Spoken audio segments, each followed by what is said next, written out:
All right, so we are live and we are going to be talking about all things pay-per-click advertising on Amazon to help you drive more results, more sales, more profitability, all that fun stuff.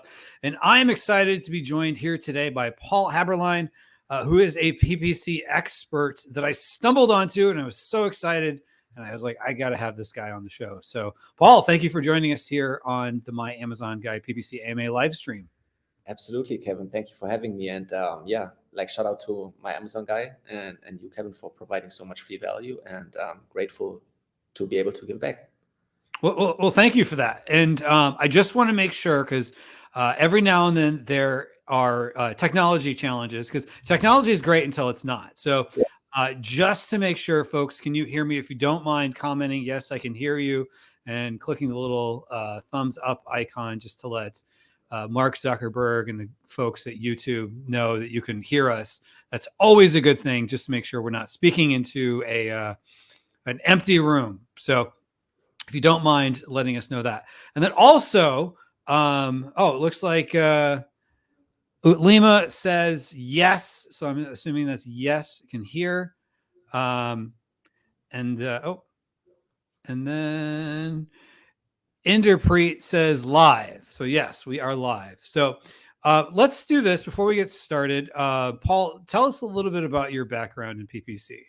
Absolutely, Kevin. Yeah, so I have been working as a full-time, professional PPC and SEO manager for 4.5 years. I've worked for relatively big companies like, MC Pathfinder, for example, or AdBadger as a freelancer and independent contractor. And obviously I've no credibility or experience as a seller, but I have a proven track record of growing sales for 7- and 8-figure brands and lowering TACOs. I think the best case study, or the biggest account we grew when I was with AO2 Marketing was from 600K a month to $1 million a month, while lowering TACOs by 2-3%. So nice. that's the highlight case study. That's a good one. This is bringing more money straight to the bottom line while also growing sales. So that's a good thing. Yeah. All right. So we'll get into everyone's questions here in a moment. Paul has a lot of experience, so he's going to give you his perspective on how you can also grow your sales and lower your TACOs if that's what you're looking to do, which I'm assuming if you're watching this show, that is your goal.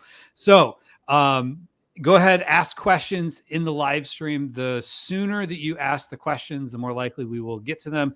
We generally run out of time at the end, so it is about 12:02 my time, and we run out of time at 1 o'clock. So at the top of the hour, in less than 1 hour from now, in about 58 minutes, we'll run out of time. And so we will try to get to as many questions as we possibly can.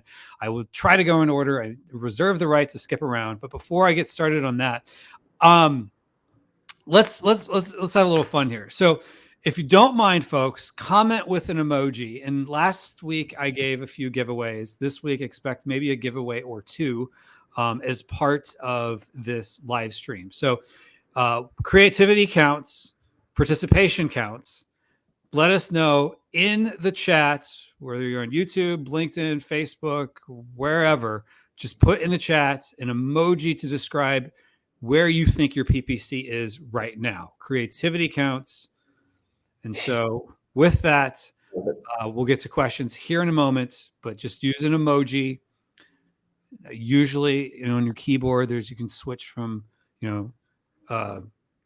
something. Usually, depending on the channel you're at, there's even a button within the comment section where you don't even have to type letters. You can just select an emoji. So select an emoji. Keep in mind, I've done giveaways in the last few that I've done. I expect to do a giveaway or two. Participation matters, as does creativity, but you don't have to go too crazy. Just pick whatever comes at you. So Nabil, I guess that's a blue face. So I don't know if that's sick or if that's happy. What do you think, Paul? Enthusiastic, Kevin, I think. Enthusiastic. That's a good one. So that's our first emoji, as I'm sure more people are deciding what emoji to put in there.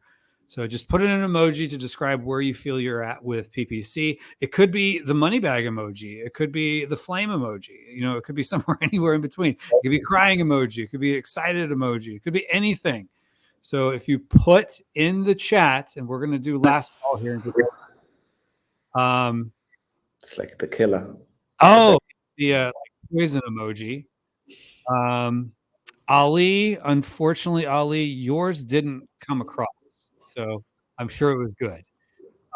So if you're watching on Facebook, Ali, unfortunately, we didn't get your emoji. So this will be last call for folks to put in an emoji. We got way more people watching than we have emojis turned in.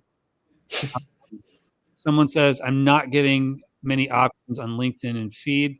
You should be able to in the chat. I think you should be able to, like, if I'm on LinkedIn and I'm leaving a comment or something, I'm pretty sure there's like a button to bring up emojis. And it might be like a happy face, like it's a black and white button, I think, depending on whether you're on mobile or desktop or whatever. Oh, it looks like you found it. So that's the smiling emoji. So happy. So, all right. So, and then Nabil, tacos going up. So that's not a good thing. Sales going up is a good thing. Tacos going up, total advertised cost of sales is not a good thing. So, so Paul, of the ones that we've seen here, between the money, smiling emoji, tacos going up, I don't know if blank is meant to be intentional. I don't even know how you leave a blank comment, but I guess Facebook lets you, or just didn't give the data. The poison emoji or the blue face emoji. Which of these did you think was the most creative? For sure. So definitely the dollar sign, like with the tongue out. I think that's what we all want to see for our clients or for our Okay, so this one. So Banu, if you email Kevin@myamazonguy.com, Kevin@myamazonguy.com, let me know you gave the emoji and that I promised you access to the last PPC Mastery Summit. It's a $200 value. And all you got to do is just send me a quick email and just give me like maybe till the end of the day or so. And if I don't respond by the end of today, email me tomorrow, because it happens sometimes where people will like, hey, you never sent it to me. I'm like, oh, sorry, I went to spam. So it's nothing personal. So, all right. So if you have your questions, ask them into the chat now. The sooner you ask them, the more likely we will get to them. As everyone who's ever been in school knows, when the teacher says, does anyone have any questions? People don't generally raise their hand right away. They wait until it's almost the end of class and everyone else is raising their hand and they want to be part of all the energy of asking questions. And then they start asking questions. So ask your questions now, because you'll be more likely to get your answers. So with that, let's go ahead and start with a question.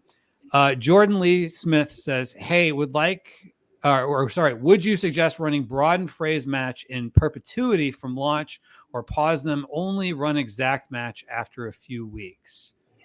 Yeah, that's a great question. Should I just dive into it, Kevin? I think go for it.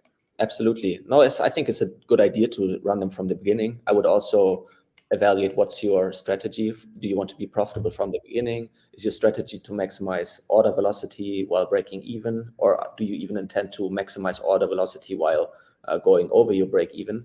But I would definitely include them, and just the more eyeballs we get on our listing in general, the better, and especially like in the honeymoon period. But obviously, it depends on the performance. So especially like in the beginning for like our top 30 to 40 keywords, I would definitely run them in an exact match campaign for sure. I think that's mandatory. I think broad and phrase match is not necessarily needed in the launch phase. So I think it's optional, not mandatory, but in general, I would still test it just so we increase the probability of getting like profitable conversions. And we want as many of those as possible always, but especially like in the honeymoon period where we need to rank for certain keywords. So we might not have caught all of the keywords in our keyword like research, and that's a great way to find additional targets that we might add to our portfolio. So I think it's recommended but not mandatory. What would you say, Kevin? I think it depends on your product and how competitive it is. Sometimes finding those niche keywords can be good, and how much money you have to spend. I have kind of a high SKU count business, and so I'm always looking for the long tail keywords, because usually the long tail keywords are what works for me, because my products tend to be very specific, niche focused. Mm-hmm. But that's me and my business. Now, the question I have for you, Paul, is a follow-up. So let's say Jordan Lee here or someone else does do broad and phrase to start with, and they've got some keywords that work well. Mm-hmm. And they want to put them in exact. Are they turning those off, or are they running them in both exact and otherwise? And just know that I know this is always a controversial question, that sometimes there's tears shed over people's answers. So Yeah. what is yours? Absolutely. Putting me on the hot seat, Kevin. I Yes. love it. But, you know, I get it. This is like a heated debate in the industry. Like there's one camp that says negate it and, you know, avoid keyword cannibalization. And then there's the other camp that says, you know, that you should never negate a good keyword and still isolate it into a single keyword campaign or exact match campaign. I would definitely say, like, it depends, right? That's always the last Yes. question. When in doubt, it depends. For sure. I would not negate it. And I would still isolate it into a single keyword campaign. Because like some people might say, yeah, we want to avoid keyword cannibalization. But then again, we have like, you know, the search term impression share report, which shows us that we can acquire multiple impression ranks for the same search term. So of course, it depends how each search term is performing. If like we see that one search term is really like wasting a lot of money, not performing efficient at all, then I would definitely go ahead and pause it, depending on if our ASIN is on, you know, target or off target. But in general, I want to, like, from my perspective and my intention is to acquire as many impressions as possible. And I don't just want impression rank number one. I would want 2, 3, right? I want like as many impressions as possible.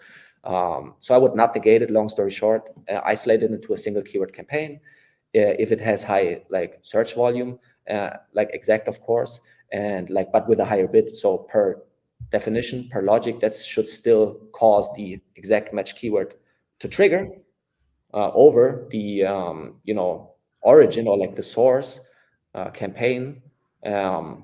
So we basically have the best of both worlds. We isolate the keyword to force it into a single keyword exact match campaign, and we don't have to negate the keyword. But yeah, that's a heated debate in the industry. Yeah, it definitely can be. So just to be clear, you're leaving it running in both campaigns. The original campaign, you're not negating it or turning it off, and you're isolating it in its own campaign as an exact match, just to let it really focus. Absolutely. Depending on the performance in the other campaign, right? If we see that it's not performing at all anymore in the origin campaign, like maybe it's just like it has a high ACoS, just wasting ad budget, I negate it, sure. But like usually, yeah, I keep it running for sure.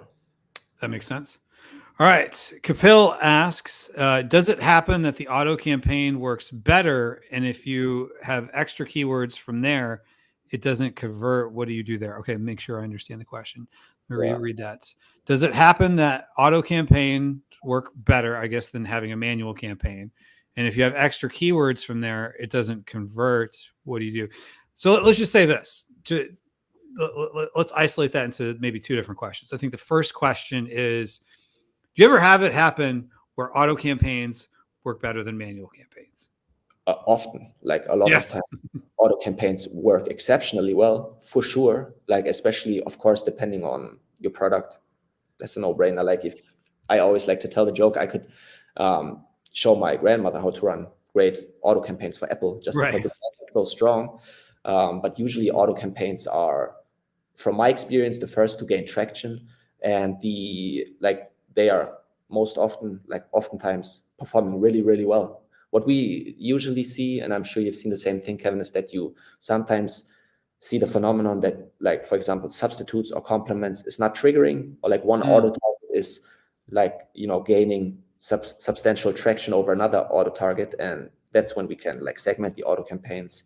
But like auto campaigns, yeah, I always keep them running. I don't like see a, you know, use case for not running them. Of course, depending on the performance. Right. Exactly. If it ain't broke, don't try to fix it. Don't turn it off, I should say. Absolutely. Yeah.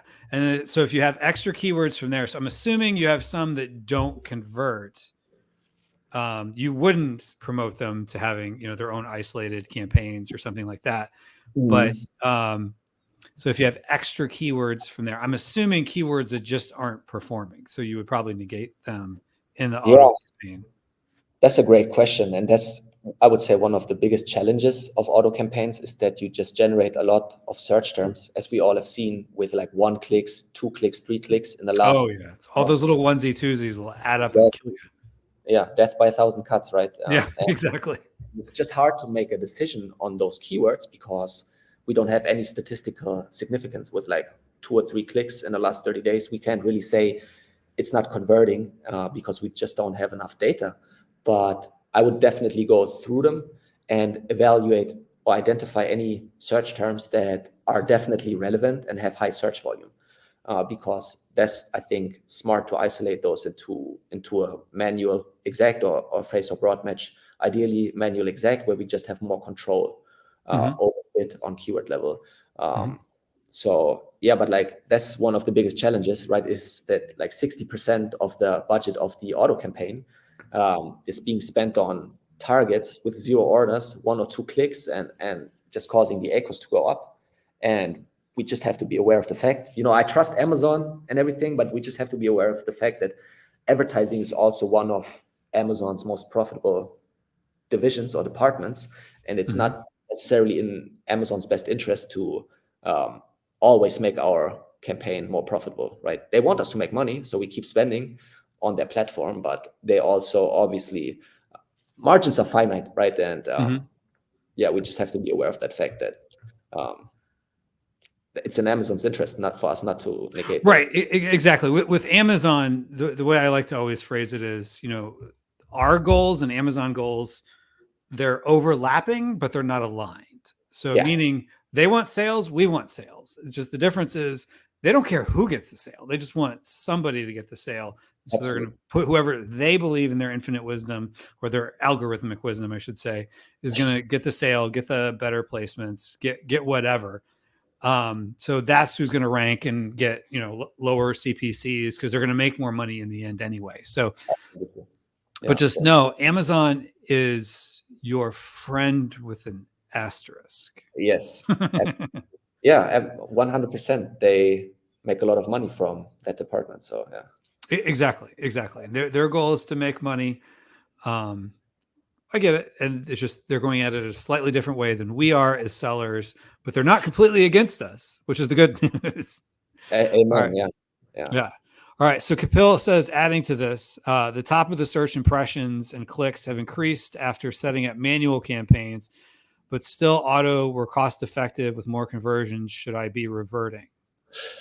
Yeah, that's a great question. I think, again, Kapil, as Kevin said, like, never change a winning system, never change too much, like, especially if the ASIN is on target tacos that you have defined with your client or for yourself, where you see the best, like, performance.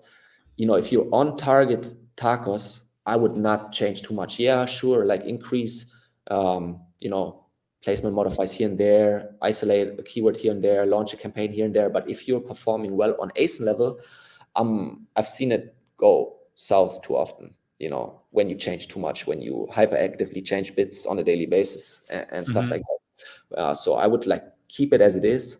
And, but maybe I'm missing some nuances in the question. So top of session plays have increased. Well, another way to say it too is he set up the manual campaigns, and let's assume he's saying that everything actually got better with the auto campaign than it did when he switched to manual. So it goes back to, if it's working, let it work. Yeah. Because at the end of the day, does it really matter whether you're using an single keyword, manual campaign that's an exact, or you have an auto campaign? If it's getting you the sales for that keyword, so be it. Yeah, it doesn't matter, right? There's multiple paths to the top. At the end of the day, if you get results, nobody asked you how you got the results. Right, exactly. No one's going to come to you and say, I don't understand. You're getting your sales from auto campaigns. It's like you're not even a real seller. Yeah, absolutely. I would not be reverting it, because oftentimes also we correlate sophistication with complexity, but like right. my experience, like, less is more, which, there's like simplicity and sophistication, as I think Leonardo da Vinci said that. So if you get like results in a simplistic way, more power to you, so I would not necessarily be reverting if you're on target tacos. Yeah, exactly. And another way to look at it too is like, let's say things didn't go as well and things are kind of going south, and he's thought, oh, okay, if I revert the changes, things will go back to the way they were. That might not necessarily happen because it's a dynamic marketplace. There's other factors around you. Could you have new competitors? Their bids could be changing. There's a variety of factors. And so reverting changes, especially drastically, like let's say getting rid of all your manual campaigns to make your auto campaign better again, isn't necessarily going to help you. So sometimes it's better just to, okay, I'm going to continue down this path. The next fork in the road, which path do I take, as opposed to trying to walk backwards? Yeah, that's a great point. Like too many changes lead to you not being able to correlate anything to any. Right. Exactly. And there's too many changes happening around you at any given time. All right. So Baba asks, I'm having this difficulty with auto. In 1 week, almost 60 plus keywords are targeted in it.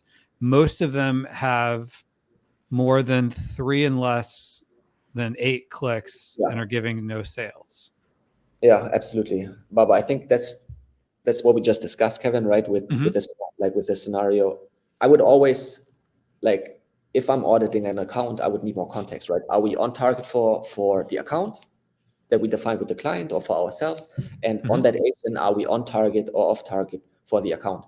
If we're not on target, then I would go ahead and, cut targets more aggressively. Honestly, I would just go ahead and like negate all of these search terms that are not generating any sales in the last, 30 days, even though they might be relevant. Okay, I get it, but like, if we're not on target, we have to, initiate contingencies so we get on target.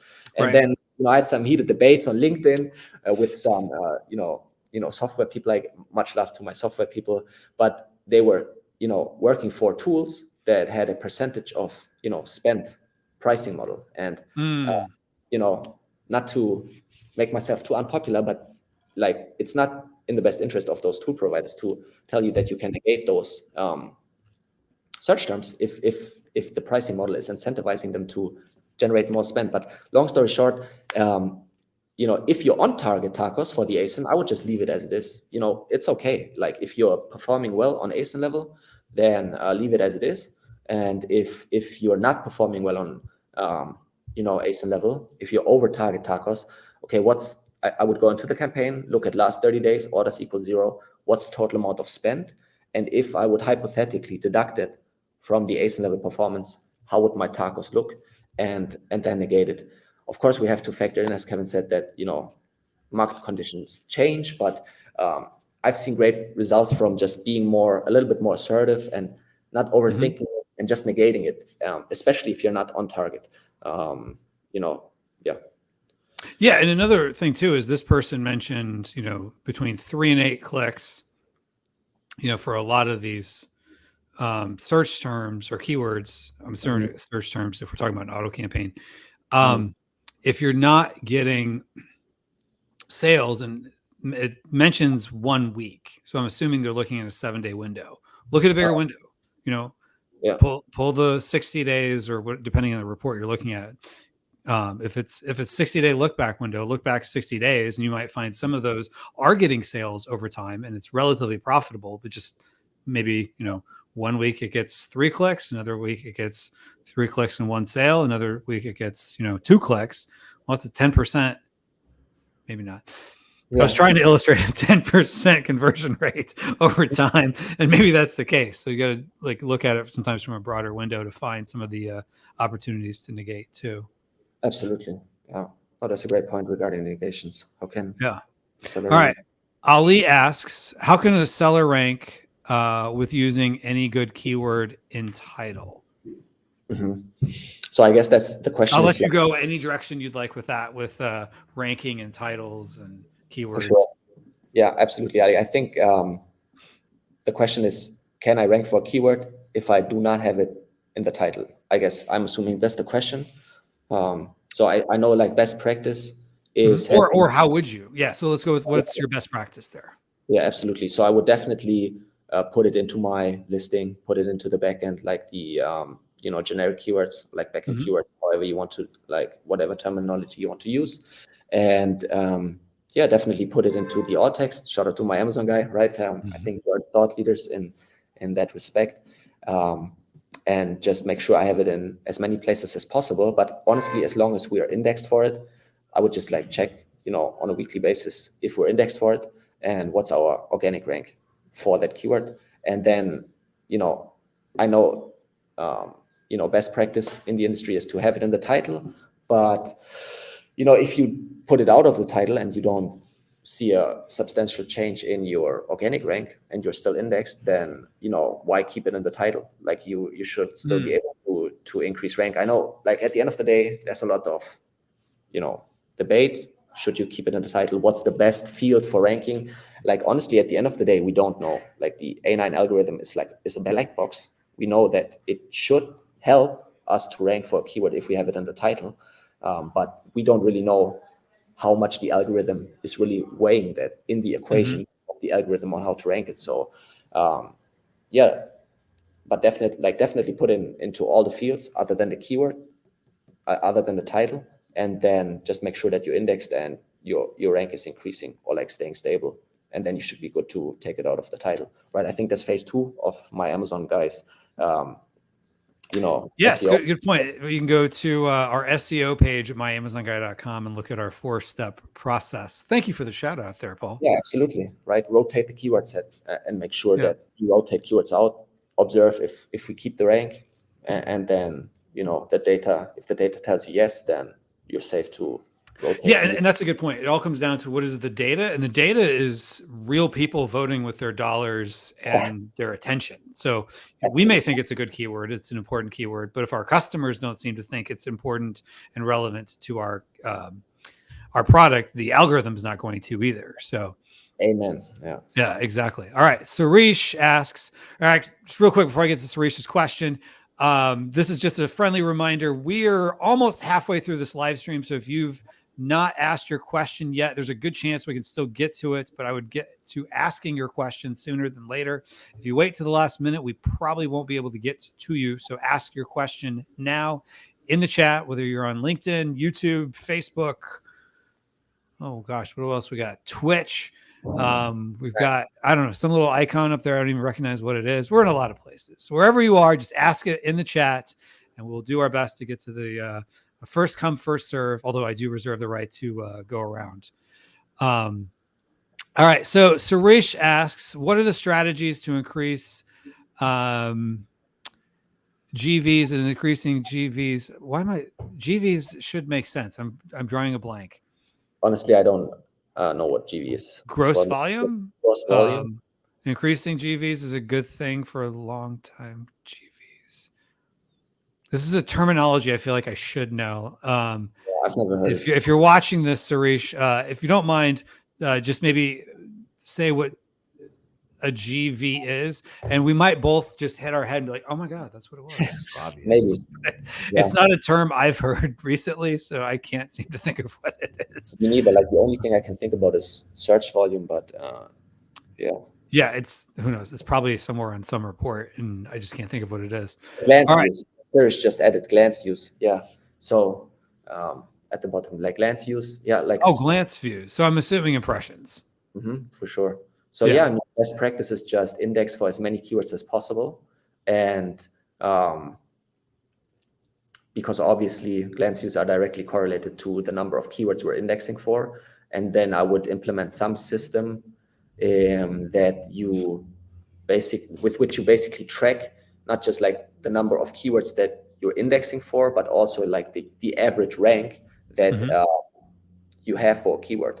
So that's what basically what my Amazon guy introduced, right? Is checking the indexation ratio, having it 2-to-1, and like the best practices are just as my Amazon guy said or preaches, is just like adding new keywords to the backend to index for new keywords. That's how you're going to get more glance views.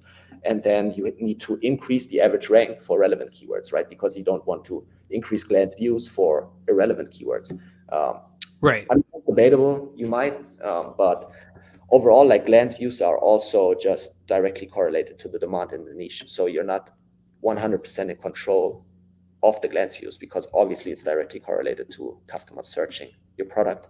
And then, yeah, like just like follow the SOP that my Amazon guy provided when it comes to indexing for as many keywords as possible, and just test out all campaign types. And that's really all like you can do. Check if you're targeting all keywords by, reverse as a lookup on your top 10 competitors. Are you really targeting every keyword that they're ranking for?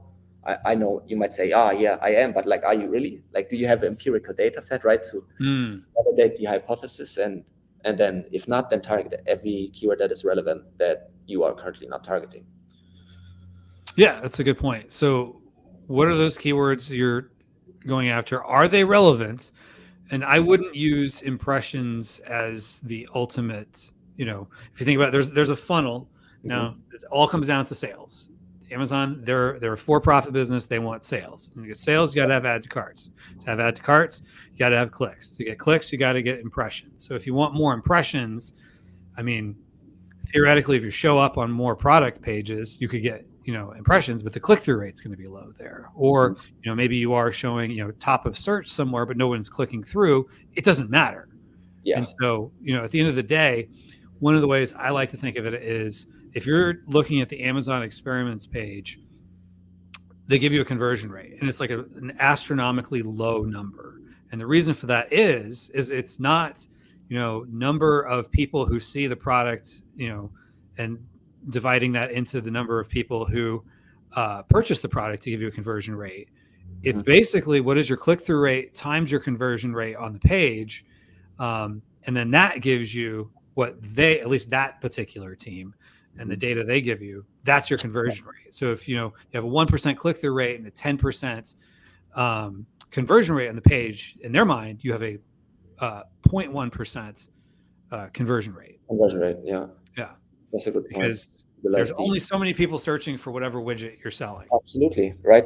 And I think another great tactic, just to add on what you said, Kevin, is just go to Cerebro. I mean, we have to take it with a grain of salt, the data from Helium 10, but just go to with all tools. Yeah, they're all, everyone's guessing. Even if you have a rep at Amazon, you got to take whatever they tell you with a rep, because they only know so much. No one knows the full picture. Absolutely, but just filter for keywords that you are indexing for organically, where you have like a keyword rank from like 1 to 50, but you have no PPC, and vice versa. Check keywords where you have PPC rank but no organic rank, and of course check if they're relevant, because it might be debatable to put. Some people might say put those keywords into the listing, so we just like keywords that are not relevant but that we're ranking for when it comes to PPC, put them into your listing. Some people might say don't put them into your listing because we don't want to maximize glance views, we want to maximize conversions, and they might hurt the unit session percentage. But like, long story short, filter for keywords where you're ranking for when it comes to PPC, but where you're not indexed organically. You will find those keywords, and if those are relevant and you start to index for them, then that's a tactic to increase your glance views. Yeah. Gotcha. What is there a difference between someone saying here in the chat, glance views are not impressions? Is there a difference? Yeah, there's a difference. Honestly, I'm not 100% sure on the the technicality of it. Yeah, for sure. But like, I think either like page views is the number of views on a page. I'm not 100% on that. I might be wrong. And sessions is like, can be multiple page views of one user. Right, which would be the difference between session and a page view, but glance views versus impressions. Because I always thought, until maybe there's fewer glance views than there are impressions, but I always thought impression counted once it showed up on the page because I had a chance to glance it, so to speak. Yeah, so maybe I'm wrong. Maybe it's more targeted. So I don't know. I could be totally wrong on that one. Yeah. All right. So the question comes in from Rodrigo. We've enrolled a new product in the Vine program 3 weeks ago, but still have no Vine customers. Would running a PPC campaign help attract Vine program customers? I don't know exactly where the Vine program people go to see products, but I think they have like their own. It's always been my impression, their own portal or whatever. Like they're not just searching and be like, oh, I want to buy this as Vine. No, I agree. I don't think it will help like attract Vine program customers specifically, but definitely increase the probability of generating more reviews. Yeah, if you're having trouble getting Vine customers from quote unquote buying your product basically for free, I think the first thing you should look at is your main image, because it's not attracting people. And you might feel deep in your heart that it is an awesome main image and you did a good job with the main image, but if they're not clicking on it or they're not buying it, that would be the first thing I would do is main image. Does that make a difference? And then maybe there's something that's just not clicking in the copy that makes people feel a little off on it. Or maybe it's just such a niche product that, Vine, mass market reviewers just aren't liking it. So yeah, it's a great point. And just for the technocrats out there, glance views show the number of times the product detail page is viewed. So it's basically the organic, according to a Amazon or like Wiki Amazon. So it's basically like organic impressions. Oh, okay. Well, I learned something new today, so thank you. Yes. You'd think I would know that after like 9 years selling on the platform. All right. So Serge asks, when do we know whether we should increase the bid, decrease the bid, or pause the campaign?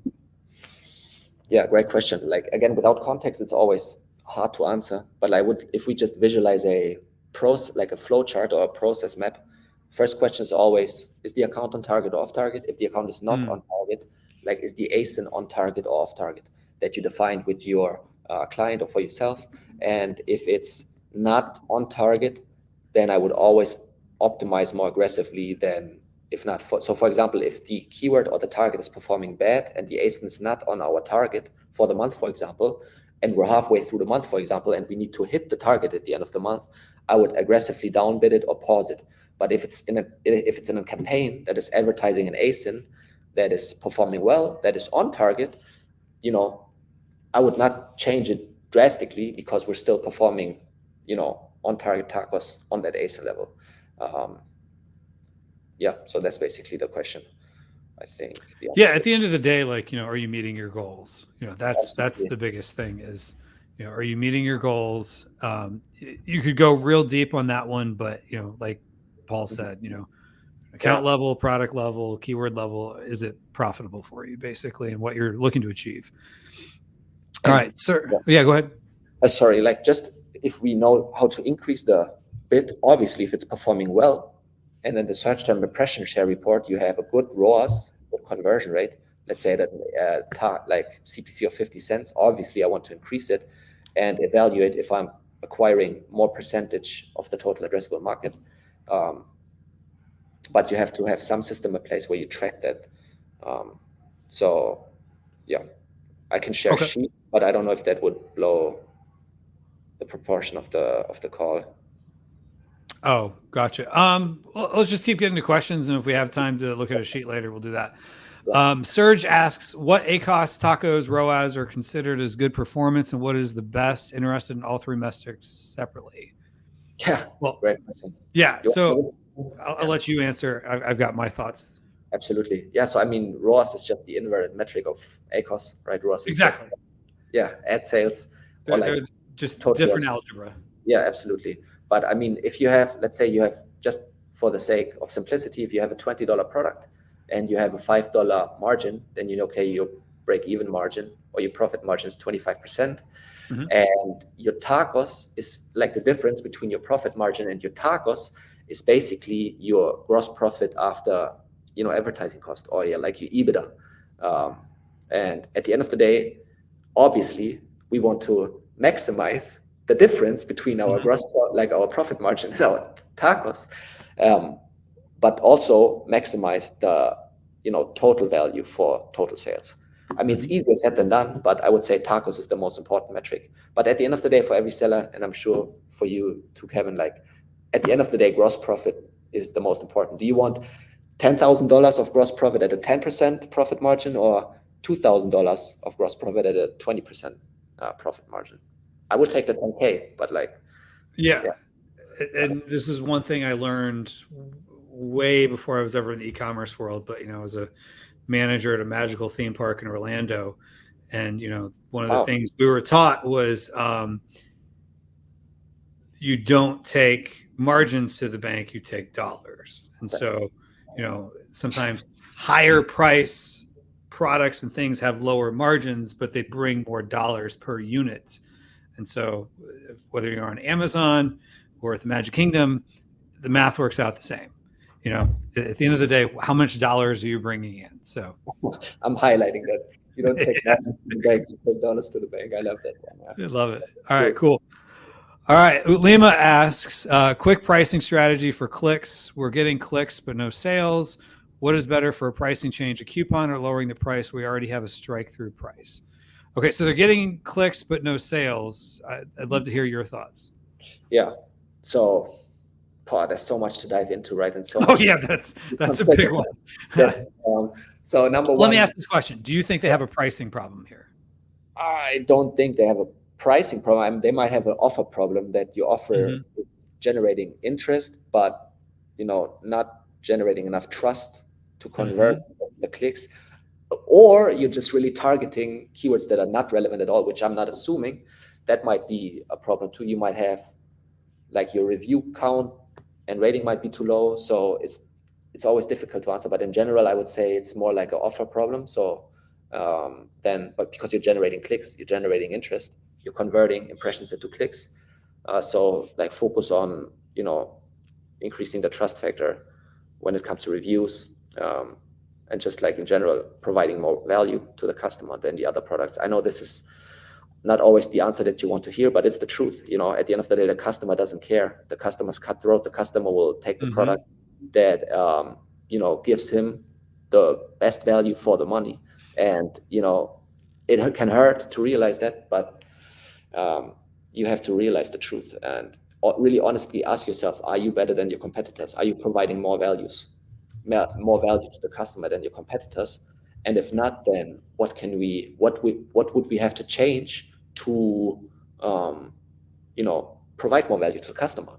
Maybe you are, but your listing is not communicating that. So really make sure objectively, if you take off the entrepreneur glasses, put on the customer glasses, and really look at your product and the customer's product, and what would you buy? If you would spend your money, which product would you buy? And if it's not your product, what would you have to change in order for you to buy the product? Because the customer is ice cold. Kevin, yeah, right. What would you say? Oh yeah. Customers like a honey badger. Honey badger don't care. Customer don't care. They just want what is best for them. Yeah. And some of it could be depending what this product is. Are there major manufacturers or name brands, or just other Amazon brands that have 10,000 reviews and you have 4? That could be a factor of it. From a pricing standpoint, I was trying to see if I could pull it up here real quick, but I can't find it. So we'll move on. But Steven on his LinkedIn page, I think even recently he posted like a graphic of like, if you're not getting sales, drop your price drastically. And he gives like the number of units you should sell at, like, let's say a 50% discount. Absolutely. And not like a discount. It's just like, if you're selling it for $20, sell it for 10, just for ease of math. It's a math equation. To the point, it's uncomfortable, but at least you're starting to get some sales. Absolutely. But I agree with Paul. Like, this is probably a conversion problem, because even at a high price, you might not be getting as many clicks or as many people buying, but somebody should be buying. So if you're not getting sales, something's not clicking with people. You could maybe run a PickFu test. Shout out to John Aspinall and people at PickFu. And you could have people they don't even have to like match it up against something. You just have people go look at your listing and just tell you what they think. Absolutely. And they don't know you, so they're not going to try to, not hurt your feelings. But that's what you want. You want to know, what is it that people don't like? Absolutely. So you can fix it. Great point, Kevin. Yeah. And like specifically for the question, I would just like do both, to be honest, because the more shiny objects I guess we have on the page, the better. But like Kevin said, at the end of the day, we can have hypotheses and opinions, but you need to run, an empirical test to validate your hypothesis. to know what's more efficient. Yeah. All right. Crazy Girl, interesting name there, asks, what strategy will work on shoe or clothing category in India? So I guess let's just say from anywhere, if your daily budget is 2,000 rupees. I don't know that that's a huge budget. I don't know. Let's Rupees to US dollars. So let's see, 2,000 rupees is about $24. So let's say, which is probably good enough. So let's say, with clothing, probably high SKU count, let's say color and size variations. Yes, for sure. Where are you going to focus your budget to get clothing up and running, regardless of what country you're in? Yeah, bottom of funnel, nothing top of funnel. Let's say you're selling black, I don't know, running shoes for women. Don't target shoes. Don't target running shoes, right? Go for the most specific long tail, like black running shoes for women, and get those, like target those keywords.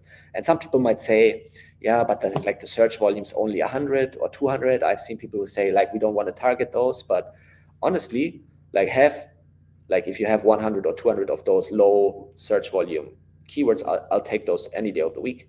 But I would say, focus on the most exact long tail keyword. That's the no-brainer. And then also utilize product targeting on, product detail pages that are like weaker than you when it comes to, all the variables that we talked about, like review count, review rating. But honestly, with shoes, it's also it's not a functional or consumable product. So your design is really a huge factor, right? You might convert people just because they like the look of your shoe better than the other shoe.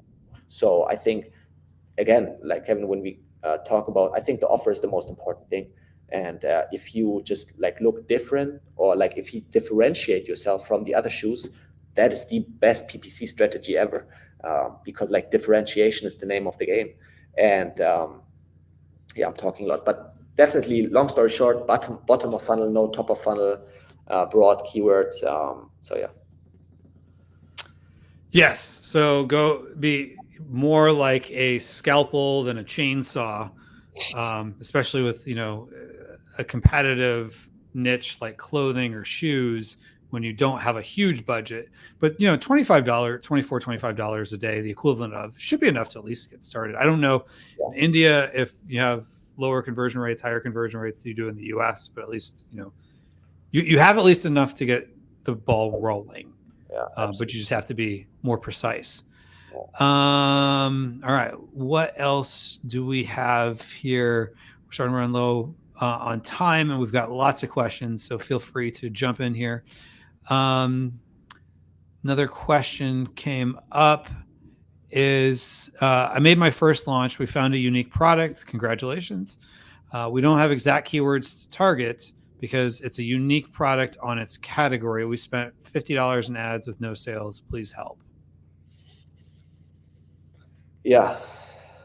So first question, again, without context, it's always a little bit hard to answer. What campaigns did you spend $50 on?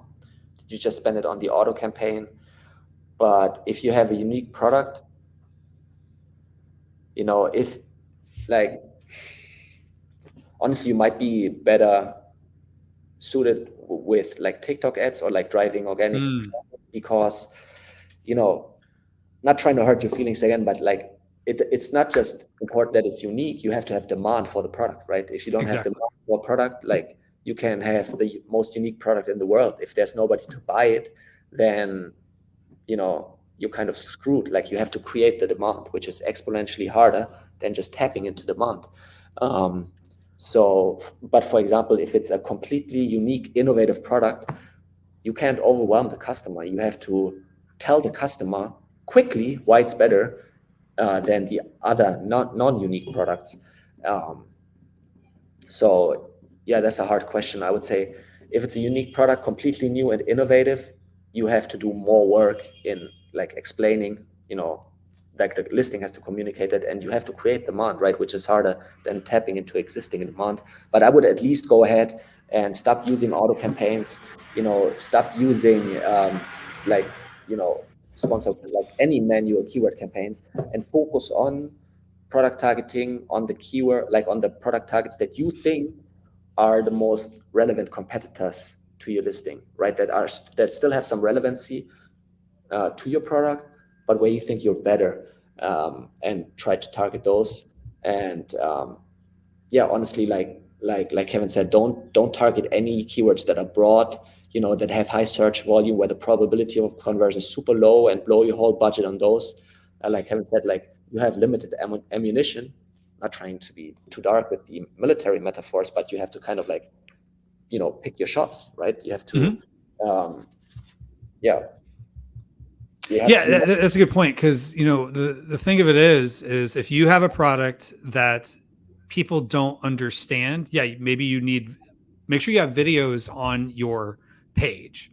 So whether you have to work with a TikTok influencer or an influencer somewhere else, shout out to Liz Saunders from Fluencer Fruits. She helps folks with that. So get somebody to record a video and have that video on there, or hire somebody on Fiverr to do a video for you. And because maybe your product needs a little explaining, because you're at least getting some clicks, but you're not getting purchases. I would say too, like, make sure that, like, are you going after a product that is at least has adjacent products to it? Meaning, is it an accessory to something, or people who use this would also potentially purchase your products? So maybe you can go on those product detail pages, because sometimes you're like, oh, I need the holder for the thing. Yeah. So I have a Rollo printer, which is like, a label printer, and there's like a little basket you can buy. Well, nobody would think to buy that like basket to put your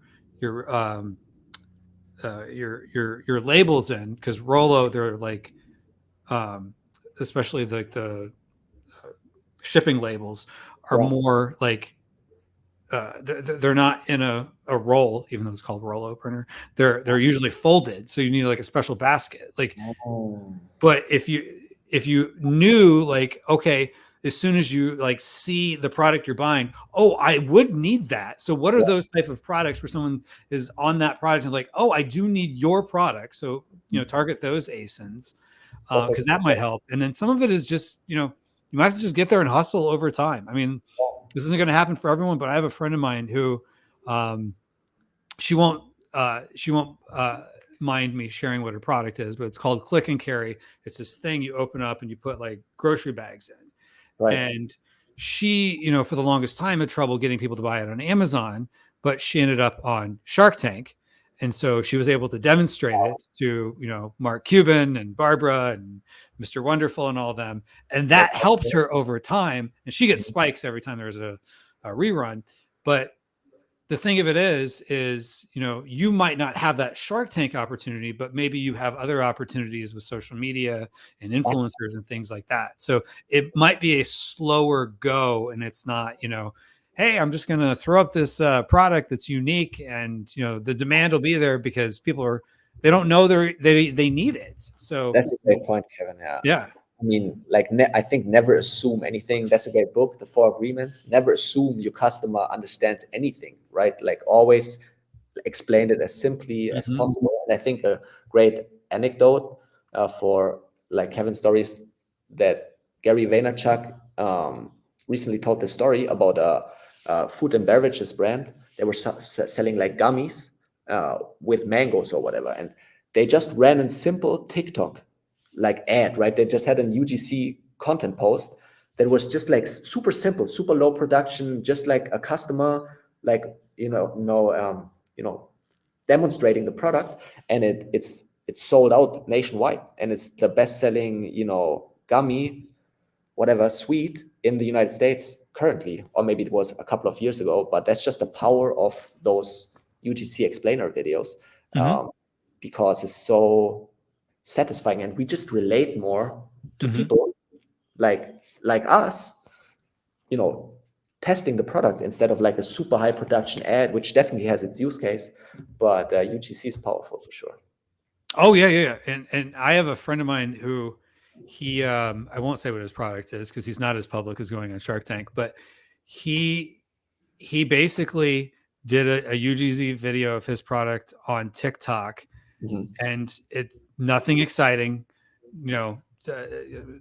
like me, a middle-aged dude, using the product and not the super attractive model or funny person, just using the product. It got like 10 million views. Now, granted, when you're that viral, most of the traffic is not good, but there's going to be enough people that could be beneficial or might be someone who would now follow your channel because it's relative, or it's relatable to them. So yeah, you might just have to spend a little bit more time trying to explain your product to people.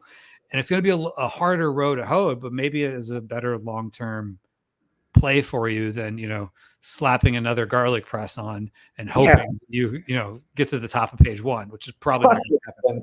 And like another, just to like last things, like there's Blue Ocean Strategy. We all know that book, and people tell you to avoid red oceans, but honestly, a red ocean is not necessarily bad because there's a lot of blood, a lot of like prey in there, like there's a lot of demand in there. So it's just harder, right, to generate demand. But once you have generated the demand, then it's definitely a moat around your brand.